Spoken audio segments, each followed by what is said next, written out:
আসসালামু আলাইকুম রহমতুল্লাহ। এটা হলো আমার মিশরীয় তিন ফল গাছ।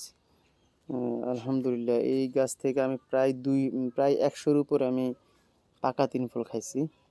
তো এই গাছগুলো আমি মানে কলম করছিলাম। দেখেন, একদম এই দেখেন, এটা এটা আমার সবচেয়ে মোটা ডাল এবং সবার আগে এই ডালটা বেরিয়েছে। এই ডালটার মধ্যে আমি অনেকগুলা, প্রায় 5 ফিটের মতো হয়েছে, আমি অনেকগুলা গুটি কলম করছি। তারপরে এইখানে এইটা মানে সবচেয়ে মোটা মোটা যে তিনটা ডাল ছিল, এই তিনটা ডালের মধ্যে আমি গুটি কলম করছি। কিন্তু দুঃখের বিষয় হলো ডালগুলা, প্রত্যেকটা ডাল মরে গেছে। এখানে এই যে দেখেন, প্রত্যেকটা ডাল মরে গেছে। তো এগুলো কেটে দিছি, এখন আবার বের হচ্ছে আর কি। তো আমি মনে করি যারা আপনার এই তিন ফলের গুটি কলম করতে চান, আমার মতে গুটি কলম না করে সরাসরি ডাল কেটে মাটির মধ্যে রোপণ করে দিলেই আপনার চারা হয়ে যায়। আর গুটি কলম করলে দেখা গেছে অনেক সময় মিসিং হয়, কিন্তু ওগুলোতে মিসিং হওয়ার সম্ভাবনা খুবই কম।